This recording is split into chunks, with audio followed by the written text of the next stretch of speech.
Relies. Cool.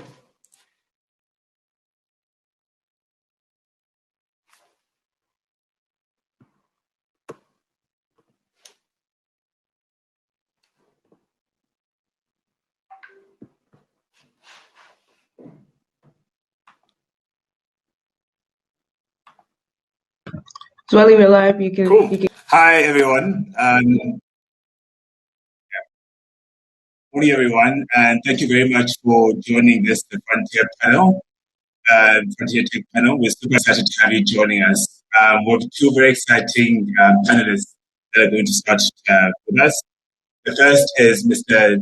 Derek Austin. He currently is at Virgin Atlantic, where he is involved in the Google Orbit, of the Virgin Active Orbit project. So welcome very much, Derek, and super excited to have you here. Thank you. Thank you. Really happy to be here. Very pleased. So I'm at Virgin Orbit, as you were saying, which is part of the Virgin Group.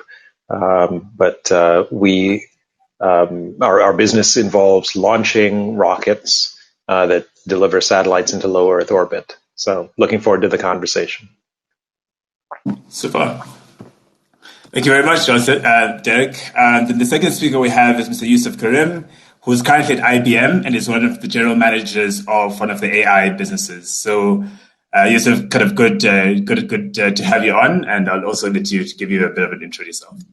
Thank you very much, and you should swap that. It's Kareem Yusuf, not Yusuf Kareem.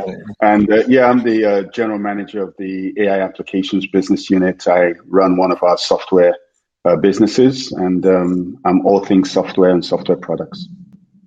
Cool, super. Thanks for having you guys both. So maybe we'll just start off a little bit about how you guys have found yourselves kind of where you are, right? So maybe we'll start with you, kind of, Kareem. Can you tell us a little bit more about kind of what your career journey has been up till here and what led you specifically to this AI applications part at IBM? Well, I'm a civil engineer by training, and I ended up doing some research, actually, AI-based research as part of my postgraduate stuff. And at the end of my PhD, I was kind of like, oh, maybe I'll go spend some time actually in IT consulting. Ended up in IBM and kind of never looked back. I've had a pretty varied career track around that. I started in technical support and then into things like technical sales around what we call middleware, so some of our product lines. And from then, I really started progressing into running various aspects of software businesses, so building products. And right now, the business unit I lead, we build products for, in the realm of enterprise asset management, supply chain software. And these are all realms that are really ripe for transformation with AI and IoT data. So it's actually a bit of fun. Somewhere along the way, I did M&A as well. So kind of got that full rounded set of experiences for leading a software business. And I guess you can just say one thing led to another. Cool. Super.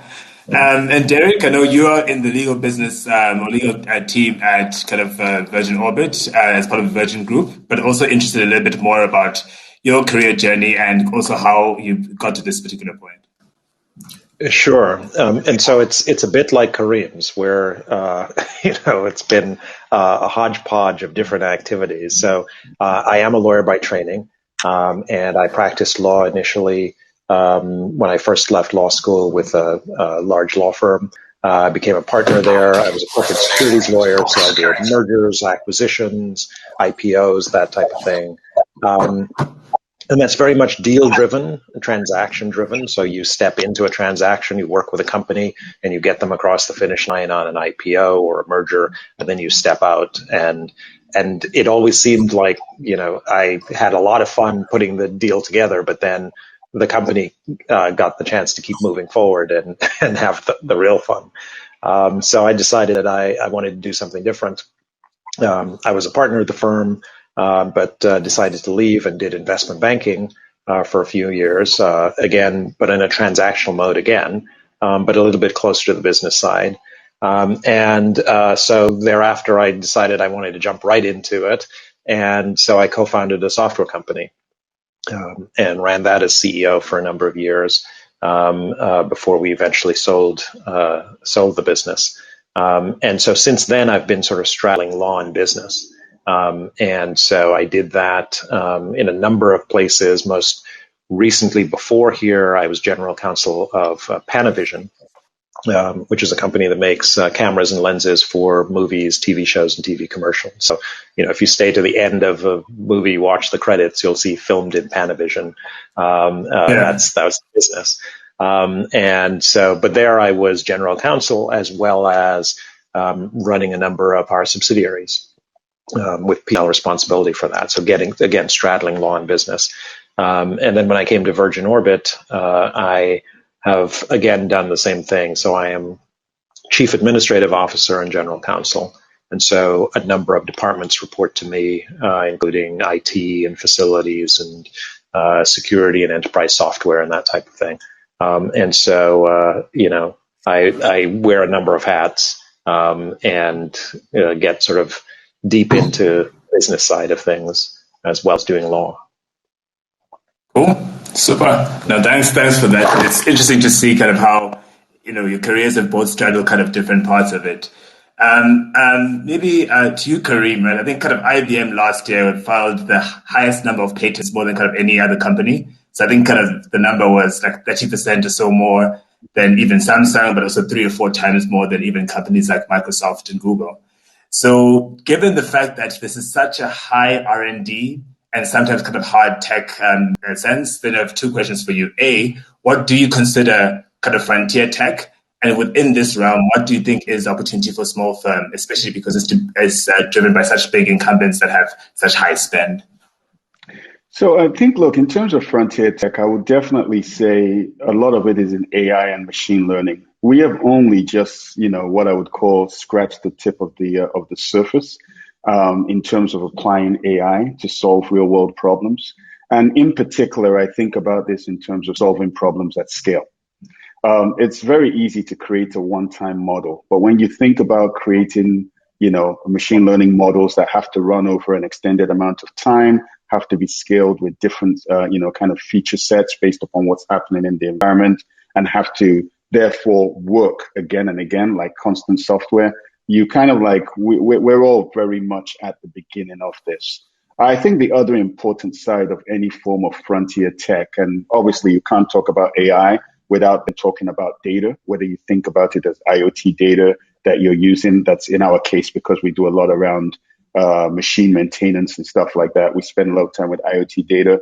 It doesn't, whatever be your data source, you're really trying to figure out how to bring these things to bear in a consistent way. I think the thing people forget the most about tech is that it's only useful if it solves a real problem and can actually be adopted. So actually the part that actually intrigues me the most around all of this stuff is what I would call user experience design. And how are you bringing these capabilities to bear so that people can actually make useful use of them in the work they're actually trying to get done? As I like to say to my team, nobody wakes up any day going, they want to go to the office and use our software. But they wake up, go do some particular piece of work, maintain an industrial equipment plant, maintain a power generation plant. And in so doing, how are you enabling them, I think, is a very important context. That is when you think about frontier tech. How is it going to be used? Cool. No, thank you. Thanks for that. And I think it's good to always see this point around to what extent can it be useful and kind of consistently be shown, which is an important part of it. Derek, kind of right. You in Virgin Orbit and operating satellites at kind of lower orbit. It seems like an industry that has quite high barriers to entry, right? But what do you think kind of is how true is that? But also, what kind of opportunities do you think kind of smaller firms vis-a-vis big incumbents would have? So we are one of those new incumbents trying to shake up the market at Virgin Orbit.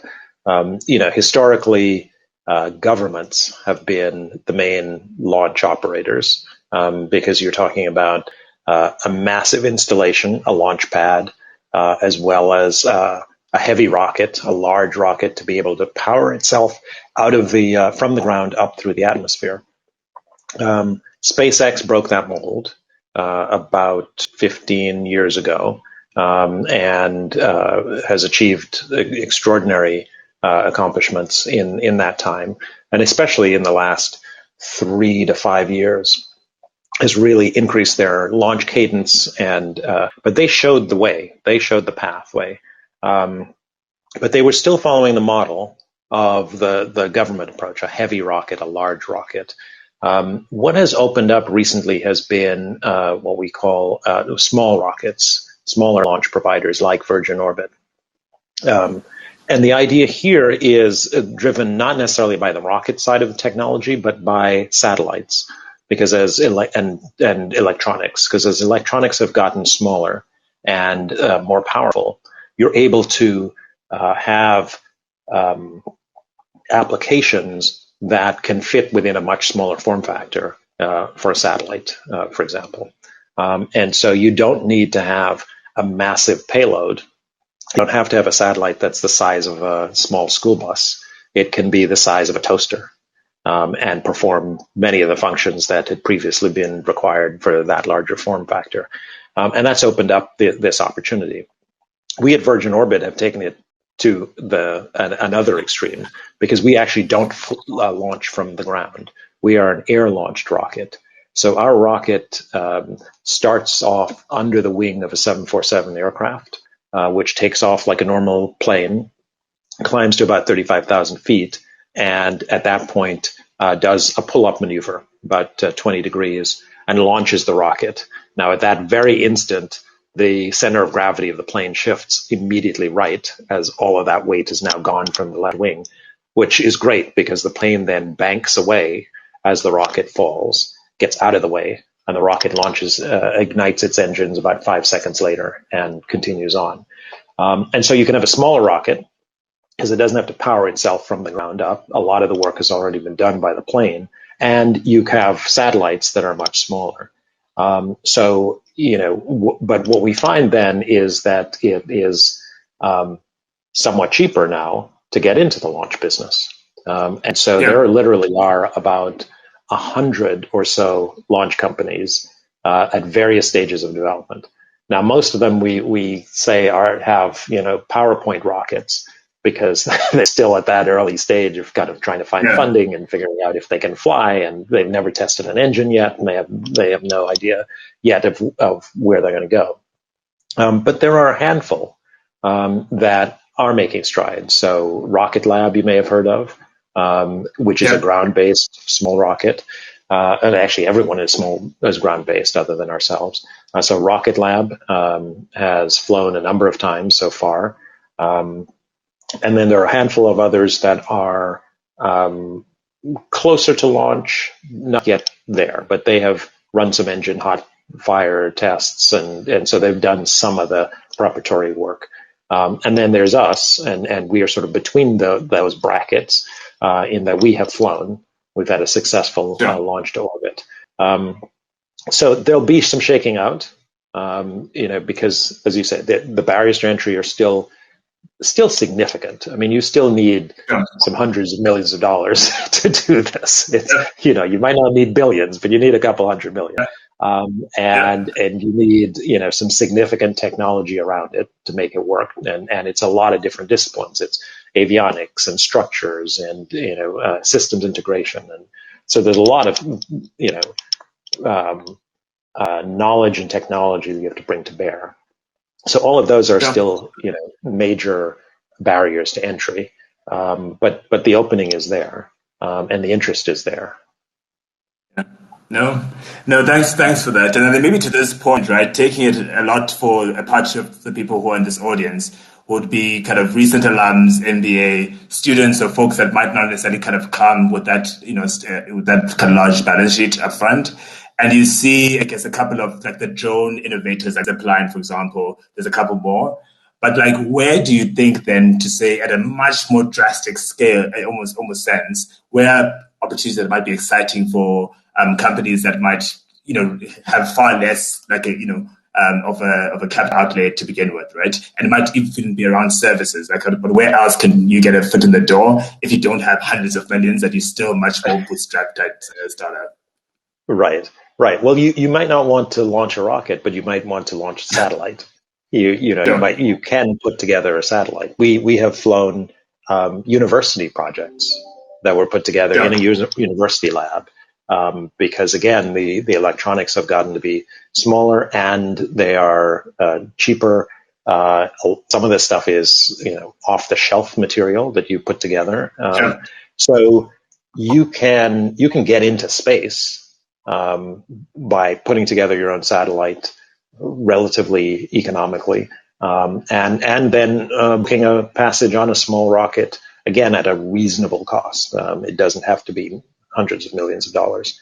That could allow you to do research. It could allow you to engage in providing services, satellite-based services, whether that's Earth observation, looking at environmental change, or providing information to farmers about when to plant, or to look at any number of other measurements that are out there. So you have a number of different opportunities that are opening up, and that's one of the things that the new entrants like ourselves we're offering to the market is the ability for entrepreneurs to come in, have access to space, and bring applications that otherwise might not have been possible. And just to build on that, one of the things that I always look at when we think about new products or new capabilities is, in our case, we look at what are decisions that people need to make, right? If you think about, I'll just take the farmer's example, right? Folks are trying to decide what to do so that they can achieve certain crop yields. How can you support that decisioning? Or I'll give you a real fun one, vegetation management. Believe it or not, the amount of money you can save in optimizing as a utility where you go to cut down trees and branches, right? Given the vast amount of surface is quite significant. So it's a decision point. Where should we send a work crew to today? So you can think about how you might innovate and provide, machine learning based upon satellite imagery, weather data, and other stuff to provide that kind of guidance. So I think when you're thinking in the small, thinking about decision points and decision points that you can intercept with a value statement is another way to look at it. Yeah, exactly. That's a good point. If I could jump in. Yeah. Sorry, if I could just piggyback on that comment as well. Another example, we live in California.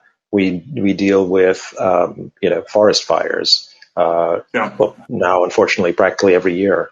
The available satellite coverage is such that it does not provide actionable information to firefighters.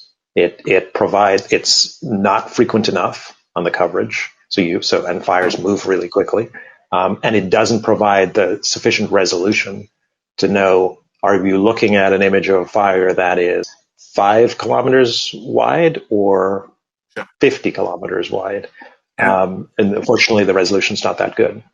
So California has even approached us and said, could we put satellites or even a constellation into orbit around California where there was much higher frequency, and in low Earth orbit, you're going to get high frequent coverage, and allow for better intelligence around firefighting as needed.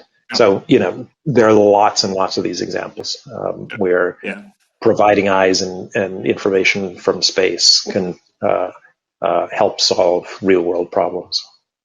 Yeah, no, for sure. I think it's a kind of fair point. I think there's also a couple of examples in the energy space around remote sizing systems from homes, but also there's an interesting kind of startup called Aerobotics that's working specifically in this crop part to see how to optimize how stuff is watered. So I think it's a fair point there. And maybe for you, Karim, right? So there's a question around data and governance, right? To what extent can we use AI data to be able to solve some of the most pressing challenges, including stuff around bias, etc. But there is still a gap, right? So there's an example we had where I think 2 years ago there was a Stanford GSD team that had been going to an AI almost site tour in Singapore. And you had basically a bunch of folks using facial recognition software, but unfortunately didn't still recognize Black people, right? So what do you think can be done in terms of advancing technology in things that are needed most in terms of the big societal challenges as well? No, I think you hit on a really big point, and it's a question anyone who's an AI practitioner has to address very seriously. So, as I always say, any AI problem starts with the data, and the first question you need to ask yourself is, how are you getting that data? And quite frankly, what are your rights for that data? I think it's always important, especially as a business, that you're extremely clear with your customers what you are going to do with their data and what permissions you have got from them when it is their data. And so we take that kind of stuff very seriously. I think that's just the basics. Then you get to the problem you're trying to solve, and you have to ask yourself, do you have the most complete data set you need?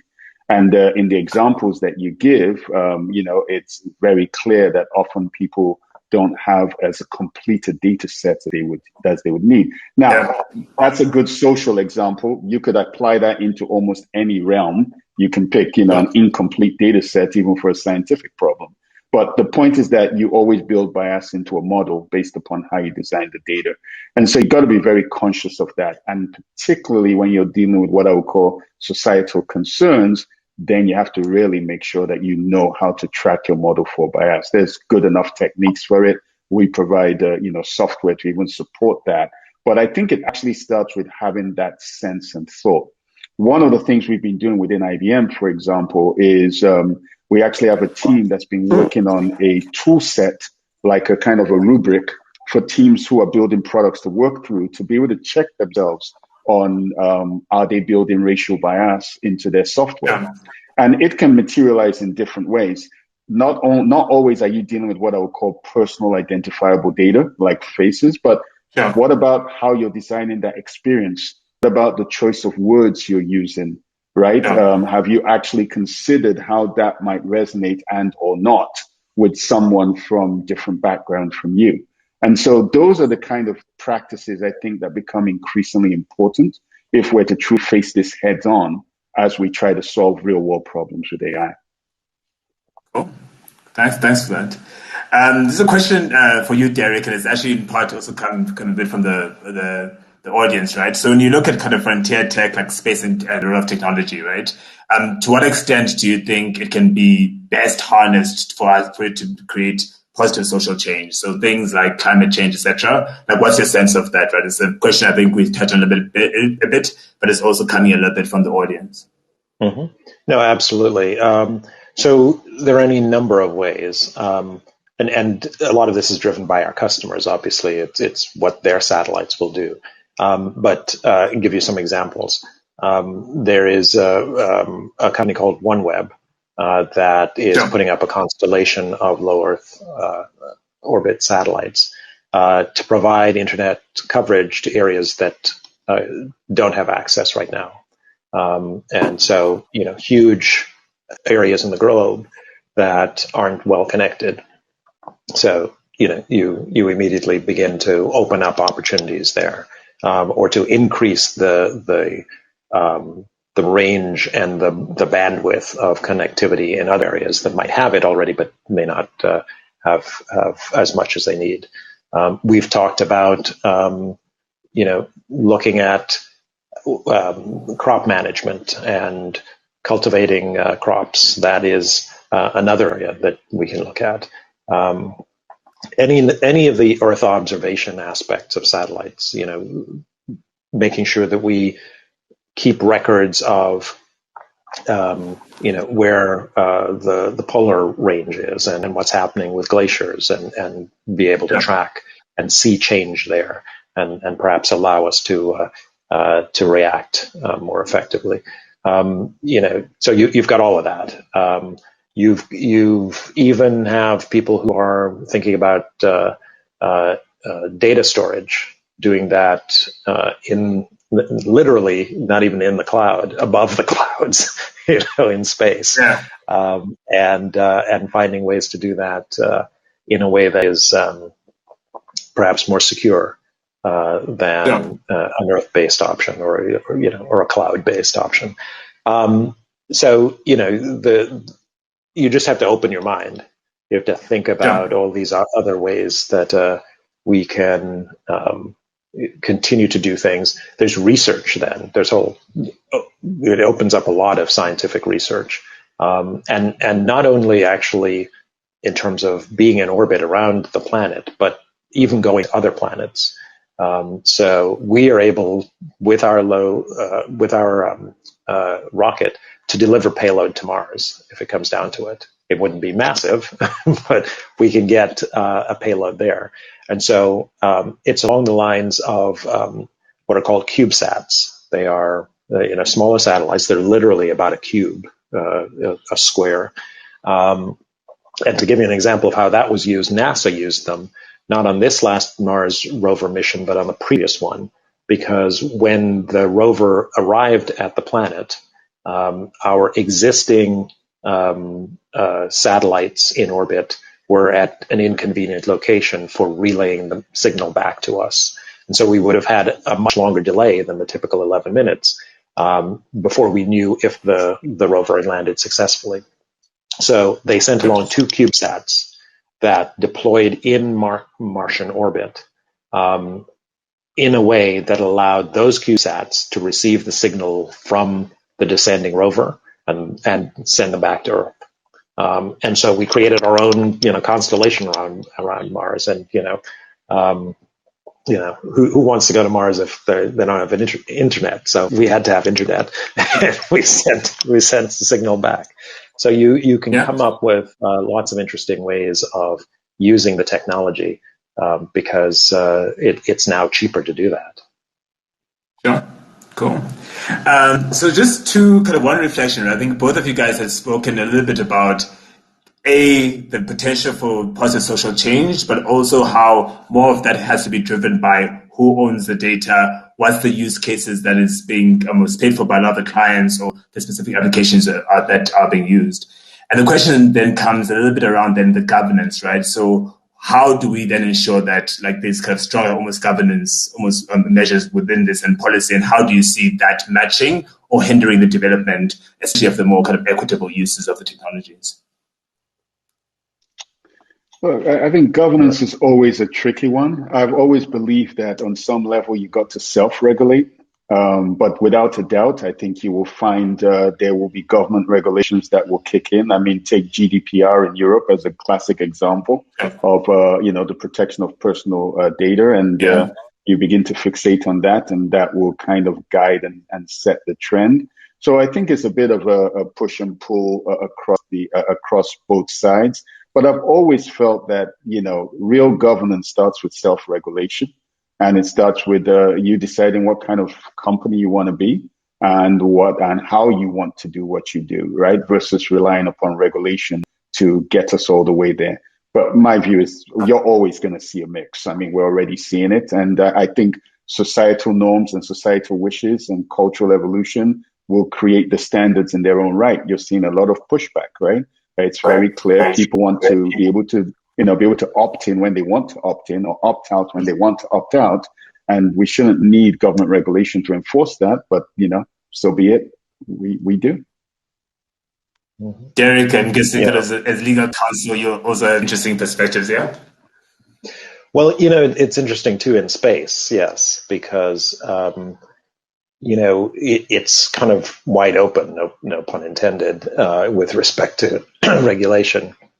We have the great example of the International Space Station, where you have, countries coming together to cooperate and collaborate, and, without kind of replicating the, property boundaries, property ownership, structures that we have on Earth.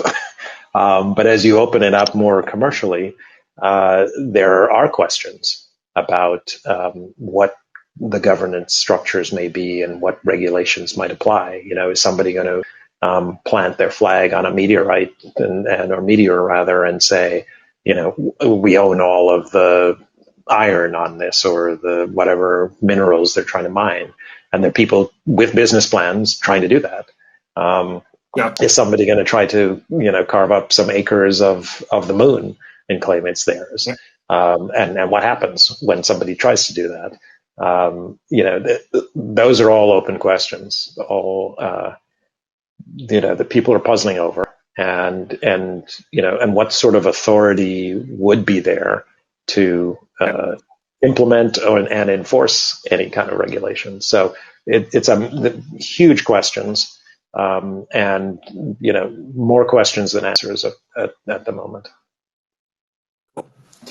So here's a question from Abraham Oshose, who is a PhD at the GSB, and is interested in kind of what do you guys think in each of your guys' respective fields are the least anticipated developments from the public sense? So kind of like what innovations do you think might be coming that folks just wouldn't anticipate it, and those that have the largest impact on society? Least I'll pick on anticipated. two. Well, you least first. anticipated. That's a tricky one. Least anticipated because they just don't know what's going on. I don't know, but there are two places where I think innovation is coming that is, I don't know how to call it least anticipated, but maybe not expected, and definitely not being expected by the users in their own right. I think of this as AI-based assistance for the technician. If you think about the world of the of the technician, think the maintenance worker, their world has not been impacted by AI and technology evolution, pretty much. It's still very much the same. They get a work order, they grab the toolbox, they drive out, head out and do what they do. And I think we're seeing a lot of transformation and interesting innovation in those realms. Now, part of it is being driven by the needs of changing demographics, right? Workers getting older. How do you effectively do knowledge transfer? New workers coming in, and how do they learn as quickly? You don't have as much time to, know that sound to the machine means something, needs changing. And so we're seeing a lot of interest and innovation there. And I think it's going to help to transform and continue to evolve the workforce. So AI-based assistance in that regard. The other one, and the one that actually inspires me the most, and I think has societal impact, is a lot of the innovation to come around sustainability. When you think about the problem of sustainability, and you can kind of begin to break this down into various kind of needs, but I'll pick on a couple: climate risk management, resilient infrastructure, energy and emissions and electrification management, sustainable supply chains. There's a lot that can be done to kind of provide, key transparency and provenance in the notion of how you can know, from farm, from source to store, as it were, where something came from, and we're doing a lot there in the realm of blockchain and AI to drive that.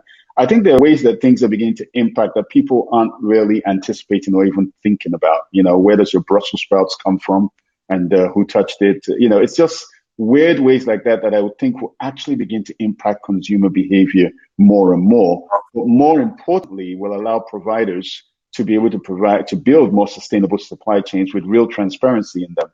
Rinse and repeat, and think about how that's going to transform how people are thinking about building and maintaining infrastructure. And I think, there's a lot of scope under that umbrella to really transform the world around us, how we experience it, and more importantly, how we help to maintain and protect it. And from the space side, I'll start with what has been a least anticipated problem. Then from that, maybe there are opportunities. So two of them. One has been light pollution. So SpaceX is in the midst of launching several thousand satellites, a constellation around the Earth to provide internet service like OneWeb, which I mentioned earlier. They have a number of reflective surfaces, and which are visible from the ground. You can see it, and it's causing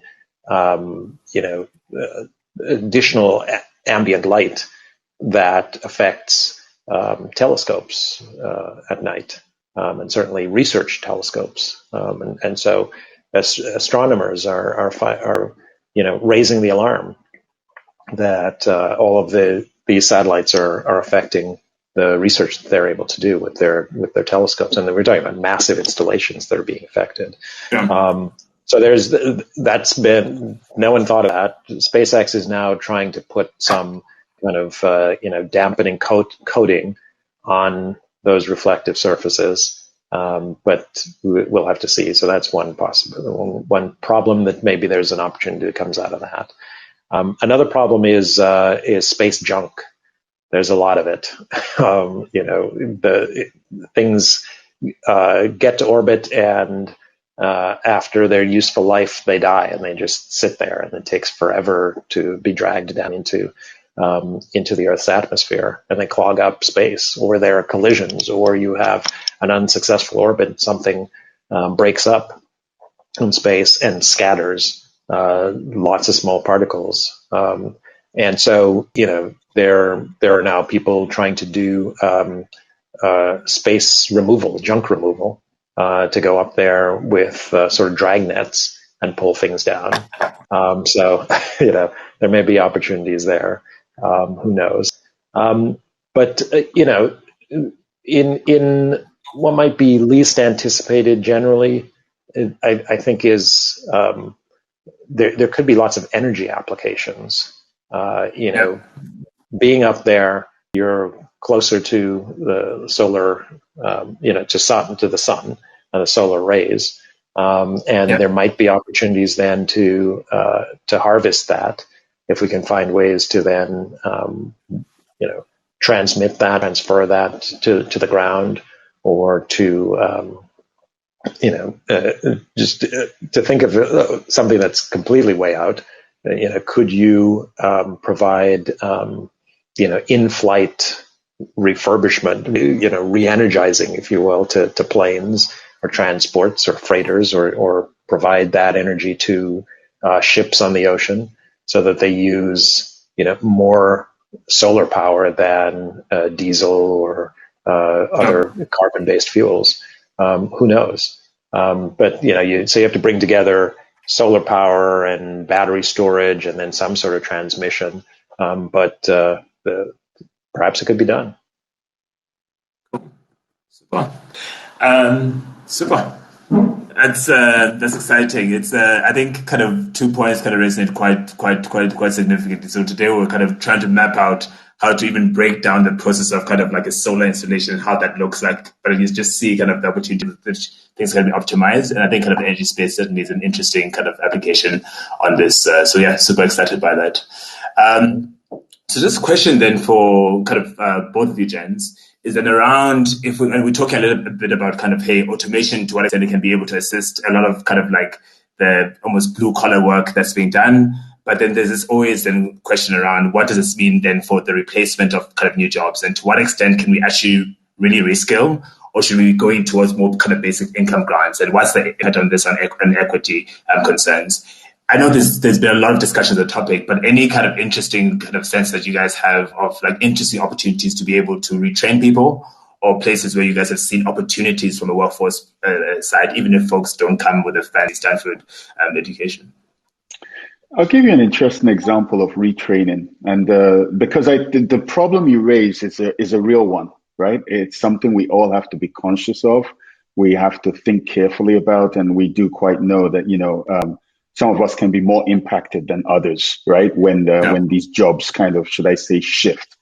But I do think that there is interesting reality in reskilling. Bridge maintenance. So if you think about what it takes to maintain a bridge,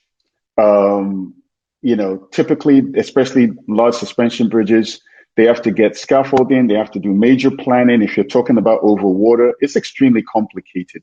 And many of the folks who actually go up and inspect those bridges, so looking for cracks and stuff, have got, in certain cases, and this is real, they're mountain climbers, right? They have mountain climbing training, various bits and bobs like that. So extremely expensive, extremely intensive. You can probably make that safer and cheaper leveraging drones, right? So we spend a lot of time on being able to kind of use AI to review drone images, detect the right kind of cracks, and then, kind of process those onto the engineer for final check so that you can schedule appropriate work. So you might say you've eliminated the job of the folks who actually go do those inspections themselves. And I was out with a customer of ours, and we're working on this project. And it turns out that the folks who used to go climb these bridges are the folks actually flying the drones. And he was actually quite excited to tell me about how much fun he was having flying the drone to go do the inspection instead of having to go clamber out there himself. right? And Yeah. so he had moved from the guy who climbed the bridge to the guy who flew the drone to look at the bridge, right? And is being supported with some AI as we do the inspections and all that. But it actually caught me. It was kind of interesting to see. And so I think sometimes the opportunity may be a little orthogonal. It's not exactly like for like, but I do actually believe that technological evolution actually tends to create more opportunity than not.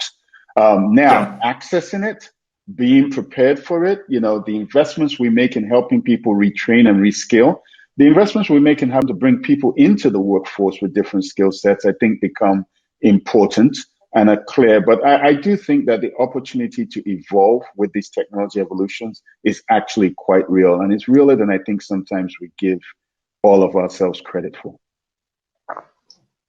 I would definitely agree. I think, we look for opportunities to bring people in at all levels, on both the technical and the non-technical side, who might otherwise go into other industries or might be coming from other industries. So, coming onto the factory floor as a maintenance tech and then working your way up, or starting or recognizing too that there are opportunities in aerospace or aviation companies where you don't need an engineering degree. You have lots of opportunities in other areas. I'm not an engineer. I work for an aerospace company. It's very possible. But as you say, the challenge that technology may have big impact on jobs is very real. We for example have customers that are interested in the Internet of Things, providing a space-based platform for connecting to millions of appliances worldwide, or driverless vehicles or driverless drones worldwide using a space network. Eventually, if we get to the point of driverless trucks that carry freight around, that's probably millions of jobs of truck drivers, and who knows, you might not even you may have less need then for rest stops, because you don't need to have restaurants, because there's no human coming to take a break and eat a meal. And so, there's going to be a huge dislocation there. Not sure where everybody goes, but that's something that could well be on the horizon. Cool. So then kind of another question that came a bit from the audience, kind of as we're going towards a close, is when you guys think back across your careers, right, both coming from kind of somewhat more technical and least technical sense, and kind of going through different almost avenues to get here, what advice do you guys have for kind of the young kind of second year MBA or undergrad student who's excited about the tech, might not have the traditional background or might have somewhat, and are trying to break into the space, right? What are the biggest challenges you guys have faced in your particular fields? I would say, I think it's important. Okay. Sorry, go ahead, Derek. I've always gone first. You first. I'll follow you this time. Okay, no worries. No worries. I would give two pieces of advice. One is, it's not rocket science. Anyone can even rockets. It's even rocket. It's not rocket science. Anyone can explain how a rocket will fly and understand it. My 13-year-old can understand it. I'm never going to, do the calculations to create a model that tracks how air flows over the rocket as it flies. But I can talk about computational fluid dynamics, which is what that is. And so you can't be afraid of it. And you can't, let all the acronyms get to you. When I got here, I'd never been in aerospace before. And I talked my way into it, and that gets to the second point, but I'll get to that. I talked my way into it, and I got here. And I spent probably the first 3 months sitting in meetings, writing down 3-letter acronyms and going out to the break area afterwards and going, what did I just hear? Tell me, what does this mean? Because engineers love acronyms, no offense, Kareem, and they make up acronyms for everything. My favorite was HPEM. We talked about, HPEM this and HPEM that and everything. And it took me a while, but I said, what does HPEM mean? Well, HPEM stands for the hardest part ever made. That was that was the acronym. So, don't be afraid of it. You just got to go with it. And it's not rocket science at the end of the day. It's understandable. You can deal with it. The second thing is another sort of pithy saying that a mentor of mine gave, which is get on the bus. You're at a bus stop. The bus comes along. Get on the bus. It might not be the job you want. It might not be you might not know where it's going to take you. It might not be the assignment you really like. Get on the bus. You're not sure where it's going to go, but do it. Do it to the best of your ability. Make it work, and you have no idea where it will go. I had people ask me, how do I get into aerospace? I have no idea. I didn't plan this. I got on the bus when there was an opportunity. I said yes to it. And so now I look back and I say, yeah, no, I've done work with technology. I've done work with software. I've done work with managing groups, and that I can talk about all that in an interview, and that can check boxes and say, yeah, okay, we can hire you, even though it's aerospace, even though you haven't been in aerospace. Yeah, that makes sense. You've collected those experiences. You can speak to them. So, get on the bus when the bus comes. You don't know where it'll take you, but make the most of it. And, and I think open yourself up to opportunities. Yeah, I'll just kick off from that. I do believe it's all about being very open. I think it's important to remember that all our education teaches us how to do is how to learn. And by definition, you can therefore learn anything. That's the simple truth of it, right? As you see from our varied backgrounds, actually, technically speaking, neither myself nor Derek are actually making our living doing what we exactly studied in school, right? If you want to think about it, that absolutely at this point in time. And that's because, you kind of like have to be ready to apply yourself in different ways or in ways that capture your interest. Because really, all that you've really learned in school is how to process information, analyze it, communicate it, bring it to bear and bring it to the fore. And so particularly when people talk about entering tech or entering AI, I will say it's not as hard as you might think. There are definitely specific jobs and specific roles that you need specific skills for, right? You don't want me performing heart surgery on you anytime soon, right? That is a very specific and well-defined skill set. And there are people who love to crunch numbers and will get into data science, but you'll be amazed how many people go into data science who do not have computer science degrees, right? There's a reason why Python is the most popular data science language. It's because it's actually one of the easiest programming languages to work with, and you don't need to really know computer science to use it. So I think it's a lot open, much more open in that regards. And, I did see one comment in the chat that I just want to make a comment on where it said, indeed, the future of work, or what does this mean for Black people in particular? I think the world is our oyster. You really have just got to go for whatever you want to go for. I don't think that there's any constraints. Now, there are real challenges in life that we all know, face up to, and live with.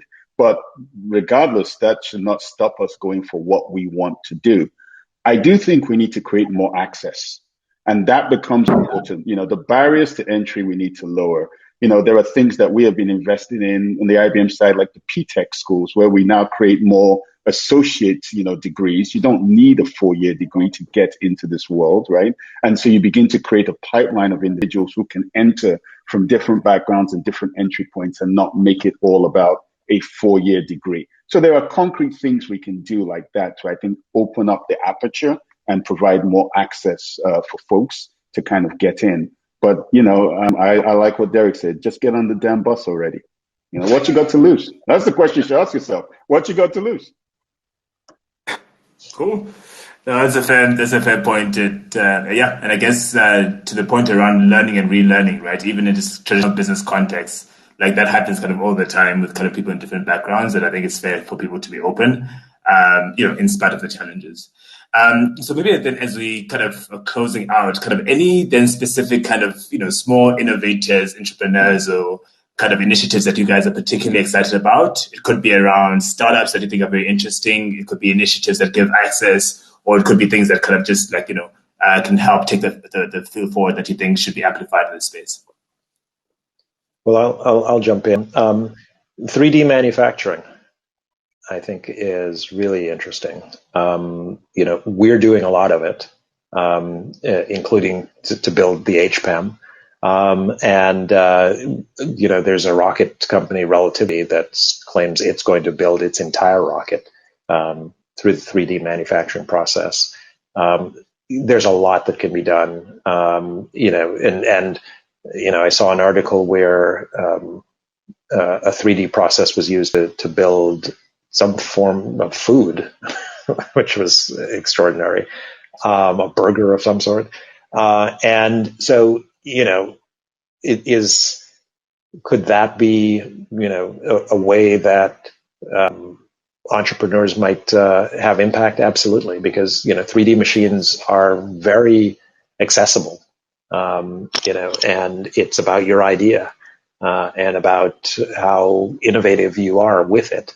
But to be able to, I'll throw something out, and if somebody does it, then hopefully good luck to you. But there was an idea that came across recently of selling, finding a way to sell these, or to have people buy 3D machines that they would have in their house, and then in essence you become the provider. Somebody goes online, orders something, puts in a credit card, and then their machine starts working and producing the product that they just bought. You've got to come up with all the right models and what have you, and know that they have the right, powder to do that within the machine. But there might be a business there where it's no longer about the delivery. You cut Amazon out of it. It's literally in your house being built the moment you click yes. For me, I'll throw it IoT data. IoT it's an untapped, what I would call rich seam. You can literally throw a sensor on anything and then begin to do something useful with that data. And those sensors are just becoming cheaper and cheaper and cheaper to lay your hands on. So it's kind of like a means to an end. For me, it really all comes down to data and what do you want to do with data. But it definitely is an interesting realm with IoT. The other one that I'm seeing a lot going on in, and actually caught me a little bit unawares, is agriculture. There is a lot going on in agriculture right now. Agri-science, farming, crop yield analysis. There's just so much startup activity going on in agriculture, and whether you think about organic food or this. So that's another place that just seems interestingly, kind of like hot to trot and kind of actually very technologically rich as well. Sure. Cool. Super, gentlemen. Thank you so much for kind of the insights. I think kind of the big thing around this is a more accessible field than people think, and we should just apply ourselves and see what's there. B, that kind of like the societal impact will be driven by what we make of it. And I think what we need to figure out is like to what extent can we be part of those data sets that are basically kind of almost working to ensure that we trend out of bias. But I think there's a lot more of this in our control. But also this part around there are ways in which we could be able to access this even with kind of little capital. The one kind of thing we were discussing with someone is that kind of Stanford has this SRI that basically does a lot of the innovation and patents that are sitting there, which can actually be used by some entrepreneurs to kind of almost skip the technology curve and start being able to innovate, right? But I think kind of, especially in universities, there's interesting opportunities there. Any kind of last words and thoughts from both of you guys, and then we can kind of close out the session. Hey, Derek, I'm waiting on you. Okay, Derek, it's not rocket science. So I'm sure I'll jump in. Right now. Go for your dreams. I think it's really exciting to see so many people who are interested in tech and in entrepreneurship. I think that is the next step for what we all need to do. And particularly, I'll even say it bluntly, as Black people, I think it's great to see tech entrepreneurs And so I applaud everything that you guys are doing and really appreciate that you put this session together. Thank you so much for having me. It's been a real pleasure. Yeah, and this one, in honor of Derek, I'd say live long and prosper. And, there you go.